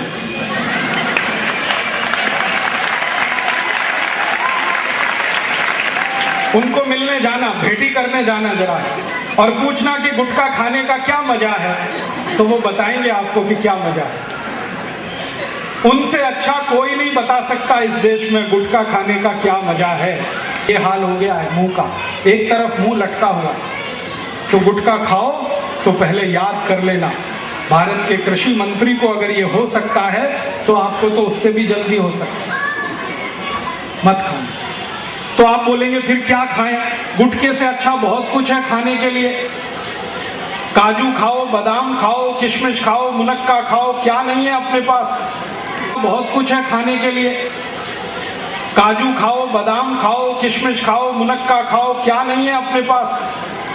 गुटखा ही क्यों खा रहे हो? गुटखा आता है 4 रुपए का 2 ग्राम, 8 रुपए का 4 ग्राम। और ज्यादा हिसाब लगाते जाओ तो 1600-1700 रुपए किलो बैठता है। इतनी महंगी चीज खाने की क्या दरकार है? 200 रुपए का ही काजू अच्छा है खाने को, बंद नहीं करना। और व्यसन में एक आखिरी चीज है, चाय और कॉफी भी नहीं पी, ये भी व्यसन है। चाय का व्यसन इतना खराब है, अंग्रेज आए तो उन्होंने चाय पिलाई फोकट में, अब हम इतने पागल हैं कि खरीद कर पी रहे। चाय को अंग्रेजों ने लाया इस देश में, अंग्रेजों के पहले चाय नहीं थी इस देश में, अब हम पी रहे हैं और इतना पी रहे हैं कि एक दिन में 10-10 प्याले पी जाते हैं। किसी को भी पूछो बोलता है any time is T time, कभी भी चाय पी सकता। कई लोग तो कहते हैं कि सवेरे राजीव भाई संडास नहीं उतरती जब तक चाय नहीं पी लेते। क्या सत्यानाश किया आप लोगों ने अपने शरीर। ये चाय कॉफी मत पियो, विद्यार्थियों को तो बहुत ही खराब है। आप बोलेंगे क्यों? क्योंकि चाय में एक केमिकल है जिसका नाम है कैफीन, कॉफी में एक केमिकल है उसका नाम है कैफीन, दोनों में एक केमिकल है उसका नाम है टैनिन, और एक केमिकल है उसका नाम है निकोटिन। ऐसे 2000 केमिकल हैं चाय कॉफी में, ये सब शरीर को तकलीफ देते, मत पी। और दूध पीना हो तो हमेशा गाय का पीना, भैंस का दूध नहीं पीना, मशी का दूध नहीं पीना। मशी का दूध पियोगे मशी जैसे ही हो जाओ। अभी सड़क पे देखो मशी खड़ी हो जाए, सामने से ट्रक आए, पीछे से बस आए, कितना भी हॉर्न बजाए मशी हटती नहीं, वहीं खड़ी रहती। क्यों नहीं हटती? उसको अकल नहीं है, हटे कैसे? मशी इतनी मूर्ख है कि कीचड़ में घुस जाती है गंदे पानी में, फिर निकलती नहीं, डंडा मारो फिर भी नहीं निकलती। मशी का बच्चा देखा है, जब जन्म लेता है जमीन पे गिर जाता है, खड़ा नहीं हो पाता, 2 दिन 3 दिन 4 दिन ऐसे ही पड़ा रहता, उठा के रखना पड़ता है। और गाय के बच्चे के बाद रनिंग दौड़ता है, और इतना दौड़ता है कि पकड़ नहीं सकते। क्यों? गाय का बच्चा गाय का दूध पीता इसलिए उसमें फुर्ती है, चुस्ती है, और मशी का बच्चा मशी का पीता इसलिए आलसी है। आप ये बताओ, भगवान कृष्ण ने गाय पाली कि मशी? मशी क्यों नहीं पाली? कृष्ण भगवान के पास 7 लाख गाय थी, एक मशी तो रख ही सकते थे। एक भैंस रखने में क्या तकलीफ थी? नहीं रखी उन्होंने। उनके भाई थे बलराम, उन्होंने भी गाय पाली। पिता उनके नंद बाबा, उन्होंने भी गाय पाली। भगवान राम के घर में गाय, दशरथ ने गाय पाली। जनक महाराज जो सीता के पिता थे उन्होंने गाय पाली। शंकर भगवान के पास गाय का नंदी, दत्त भगवान ने गाय पाली। सारे देवताओं ने गाय पाली है, मशी सिर्फ यमराज ने पाली है।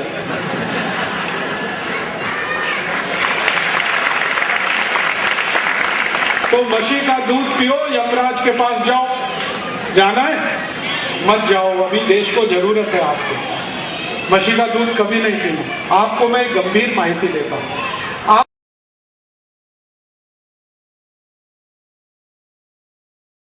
वो मशी का दूध पीने से बढ़ता है, गाय का नहीं। गाय का दूध पीने से 1 ग्राम भी कोलेस्ट्रॉल नहीं बढ़ता, और मशी का दूध पीने से सबसे जास्ती कोलेस्ट्रॉल बढ़ता है। कोलेस्ट्रॉल बढ़े तो हार्ट अटैक आता है, हार्ट अटैक आया तो यमराज के पास जाना पड़ता है। कंपटीशन, और वो स्पर्धा ऐसे कराई कि दोनों का IQ टेस्ट करना था, इंटेलिजेंसी क्वेस्ट, कौन इंटेलिजेंट है। तो मैंने क्या किया उसके लिए कि एक दिवस गाय के बच्चे को, जो मात्र 2 महीने का था, उसकी आई से दूर ले जाकर जंगल में छोड़ दिया, और उसकी आई को मेरे घर में बंद करके ताला लगा दिया। तो गांव के शेतकरी सब पूछने लगे क्या होगा। मैंने कहा ये गाय के बच्चे का इंटेलिजेंसी देखना है कितना है, ये मैं जंगल में छोड़ के आऊंगा, देखना है कहाँ जाता है। तो हमने छोड़ दिया गाय के बच्चे को, और मैं मोटरसाइकिल से भाग के आ गया। 45-50 मिनट के बाद मैंने देखा वो गाय का बच्चा दौड़ता दौड़ता आ रहा है। रास्ते में उसको 5-6 गाय मिली, वो किसी के पास नहीं रुका, वो अपनी आई के पास आके खड़ा हो गया, चिल्लाने लगा। अंदर से उसकी आई चिल्लाने लगी, तो मैंने दरवाजा खोल दिया, दोनों मिल गए। तो मैंने शेतकरी नागरिकों को कहा, देखो गाय के बच्चे को इतनी इंटेलिजेंसी है कि ये जंगल से आकर गांव का भी खोज किया, आई को भी खोज किया, और ये यहाँ तक पहुंच गया, और उसकी आई को घर में बंद करके ताला लगा दिया। अब समस्या ये हो गई कि वो मशी का बच्चा आज तक गांव में वापस नहीं आया। आप बोलेंगे वो कहाँ गया? वो दूसरे गांव में चला गया, और दूसरे गांव में एक दूसरी मशी के साथ चला गया, और दूसरी मशी इतनी मूर्ख ले गई उसको अपने साथ, उसको माहिती नहीं है कि ये उसका बेटा या नहीं है। ऐसी मूर्ख मशीन, उसका पियो दूध, हो जाओगे सब वैसे ही, मत पीना। तो आप बोलेंगे फिर दूध किसका पिए? गाय का पीना, गाय का। भगवान कृष्ण ने गाय का दूध पिया, आप भी पियो। कभी भी टीवी जाहिरात देखकर औषध नहीं लेना, औषध। जैसे टीवी में एक जाहिरात आता विक्स, विक्स का जाहिरात आता ना, विक्स सर्दी जुकाम की औषध, कभी मत लेना, क्योंकि विक्स जो है ना बहुत खराब औषध है। अमेरिका में 20 साल से विक्स बंद है, बैन है। डॉक्टर ये कहते हैं कि विक्स अगर उपयोग किया तो दमा हो जाता है, अस्थमा, इसलिए विक्स उपयोग नहीं करना। बेनेड्रिल कभी उपयोग नहीं करना। टॉरेक्स एक कफ सिरप आया है, कभी मत उपयोग करना। Aspirin, Disprin, analgin, Novalgin, paracetamol, streptomycin, Terramycin, Baralgan, Butazol, oxyphen Butazol, ये सब अंग्रेजी औषध खतरनाक जहर हैं, कभी नहीं वापरना। आप बोलेंगे फिर क्या करना? आपके स्वयं पाक घर में जो औषध है उसका उपयोग करना। आप बोलेंगे स्वयं पाक घर में क्या औषध है? अगर आपको सर्दी हो गई, सर्दी, तो सर्दी की सबसे अच्छी औषध स्वयं पाक घर में है आल का रस। आल है ना, आल, और उसमें थोड़ा मध मिलाओ, मध माने शहद, और उसको गर्म करके पी लो, तो सर्दी, खांसी, बुखार, जुकाम सब ठीक करता है। और आल के रस में थोड़ा तुलसी का रस मिलाओ और मध मिला के गर्म करके पी लो, तो 10 साल पुरानी भी सर्दी हो तो मिटा दो। और जिंदगी में कभी भी सर्दी ना हो, इसके लिए बहुत अच्छी औषध है। रात को दूध पीना, उसमें हड़द मिला के पीना सोने से पहले। हड़द का दूध कोई भी पिए, अम्ल होता है वो एसिडिक होता है, तो अल्कलाइन माने क्षार और अम्ल दोनों मिले तो न्यूट्रल हो जाता है। तो पेट जिंदगी भर न्यूट्रल रहे, इसके लिए पानी घूट घूट पिए ताकि ज्यादा लार पेट में जाए। और जिनका पेट न्यूट्रल है उनको जीवन में कभी रोग नहीं आता, इसलिए पानी घूट घूट भर के पीना, सिप सिप करके। तीसरा नियम है ठंडा पानी नहीं पीना। ठंडा पानी माने फ्रिज का पानी, बर्फ डाला हुआ पानी गलती से नहीं पीना। क्यों नहीं पीना जानना चाहिए। ठंडा पानी जैसे ही आप पीते हैं पेट में जाएगा, पेट को ठंडा बनाएगा, और अगर पेट ठंडा हो गया तो शरीर भी ठंडा हो जाए। शरीर ठंडा हुआ तो मृत्यु हो जाएगी। इसलिए शरीर क्या करता है, जैसे ही आपने ठंडा पानी पिया, शरीर इसको गर्म बनाता है पानी को। और पानी को गर्म करने के लिए शरीर को ऊर्जा चाहिए। वो ऊर्जा रक्त में से आती है, ब्लड में से आती है, तो शरीर का सारा रक्त पेट की तरफ दौड़ता है। शरीर के अंगों को रक्त की कमी पड़ जाती है। बार बार अगर ये घटना घटित हो तो कुछ अंग हमेशा के लिए बेकार हो सकते हैं। तो आपको हार्ट अटैक आ सकता है, ब्रेन हेमरेज हो सकता है, पैरालिसिस हो सकता है। इसलिए ठंडा पानी नहीं पीना। और ठंडे पानी का एक दूसरा दुष्परिणाम है, हमारे पेट में 2 आंत होती हैं, इंटेस्टाइन, एक लार्ज इंटेस्टाइन है और एक स्मॉल इंटेस्टाइन। लार्ज इंटेस्टाइन ऐसी होती है, उसमें बीच में गैप रहता है, लेकिन ठंडा पानी पीते ही लार्ज इंटेस्टाइन संकुचित हो जाती है। आपने एक बार ठंडा पानी पिया, वो ऐसे से ऐसे हुई, फिर 2 बार फिर ऐसे हुई, और बार बार पिएंगे तो परमानेंट ऐसे हो जाएगी। अब लार्ज इंटेस्टाइन अगर संकुचित हुई तो सवेरे संडास घर में जाएंगे तो आपका कभी भी पोट साफ नहीं होगा, कब्जियत हो जाएगी, कॉन्स्टिपेशन आएगा। मैंने अमेरिका में देखा है, यूरोप में देखा है, वहां के लोग बहुत ठंडा पानी पीते हैं, चिल्ड वाटर, पानी में बर्फ डालते हैं और फ्रिज में रखते हैं फिर पीते हैं। इतना ठंडा पानी पीने वाले जो अमेरिकन लोग हैं ना, उनको एक ही तकलीफ है, सुबह सुबह जब वो संडास घर में जाते हैं 2-2 तास बाहर ही नहीं आते, अंदर ही बैठे। उनको मैं पूछता हूं तुम क्या करते हो संडास घर में 2 तास? वो कहते हैं हम न्यूज़पेपर पढ़ते हैं, व्रत पत्र पढ़ते हैं। क्यों पढ़ते हो? तो कहते हैं पोट साफ नहीं होता, संडास नहीं उतरती, इसलिए न्यूज़पेपर पढ़ना पड़ता। तो मैं पूछता हूँ कभी और समस्या आ जाए तो क्या करते हो? तो उन्होंने कहा फिर मैगजीन पढ़ते हैं, नॉवल पढ़ते हैं, और ज्यादा समय लगता। फिर और ज्यादा समय लगे तो क्या करते हो? तो कहते हैं हम गाना गाते हैं, और गाना गाते हैं मेरे सपनों की रानी कभी आएगी, वो आती नहीं है। फिर और ज्यादा त्रास होता है कभी कभी, तो वो दूसरा गाना गाते हैं, एक बार आजा आजा आजा, वो आती नहीं है, करे क्या? इसलिए कभी भी ठंडा पानी नहीं पीना। तो आप पूछेंगे पानी कैसा पीना, कोमट पानी पीना, हल्का गर्म पानी पीना। नल का जो पानी आता है टैप वाटर, ये नॉर्मल टेम्परेचर का होता है, ये पीना। या मिट्टी के घड़े का पानी पी सकते हैं, वो ठंडा नहीं होता। फ्रिज का नहीं पीना, वाटर कूलर का नहीं पीना, बर्फ का नहीं पीना। 3 सूत्र हुए। चौथा और आखिरी सूत्र, ये सूत्र है कि सुबह सुबह जैसे ही आप सोकर उठो तो सबसे पहले पानी पीना। उठते ही पानी पीना, कम से कम 1 गिलास, अधिक से अधिक 3 गिलास। उठते ही पानी पिएंगे तो क्या होता है, मुंह का लार अंदर जाता है, जो क्षारीय है। रात भर पेट में अम्ल बना है, तो ये क्षार और अम्ल मिले तो पेट न्यूट्रल हो गया, एक फायदा।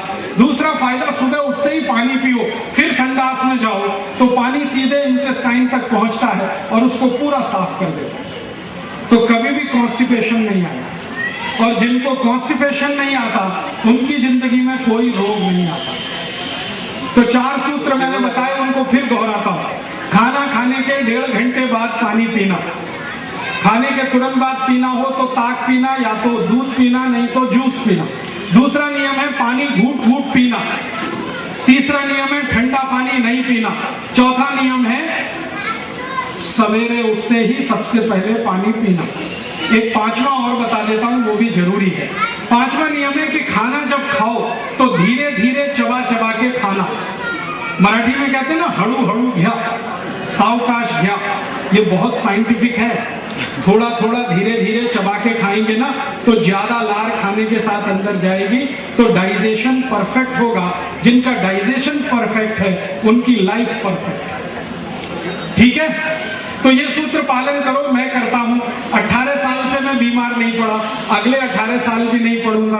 आप भी करोगे तो आप भी सुरक्षित रहोगे, निरोगी रहोगे। और आजकल रोगी होना और डॉक्टर के पास जाना बड़ा खतरनाक है। मैं तो लोगों से कहता हूं, रोग से नहीं डॉक्टर से बचो। रोग खतरनाक नहीं है, डॉक्टर खतरनाक। ऐसे खतरनाक डॉक्टर इस देश में हैं कि मरे हुए व्यक्ति पर ऑपरेशन कर दे, पता ही ना चलेगा। इसलिए इनके चक्कर में मत फंसो। अपने स्वयं पाक घर की औषधियों का उपयोग करो, आयुर्वेद के सूत्र का पालन करो, चाय कॉफी मत पियो, व्यसन मत करो। जिंदगी में रोग आएगा नहीं, लाखों करोड़ों रुपए आपके बचेंगे, आप सुखी रहोगे, देश सुखी रहेगा। इस भावना से सर्वे भवन्तु सुखिनः, सर्वे सन्तु निरामया, सर्वे भद्राणि पश्यन्तु, मां कश्चित् दुख भाग भवेत्। सब सुखी हो, सब निरोगी हो, किसी को कोई दुख ना हो, तो देश भी सुखी, हम भी सुखी। तो अगर ये देश सुखी हो गया तो सुजलाम सुफलाम बनेगा, फिर सोने की चिड़िया होगा। अगर आप सब ऐसा करेंगे तो ये भावना से मैं आपका आभार व्यक्त करता हूँ, धन्यवाद देता हूँ।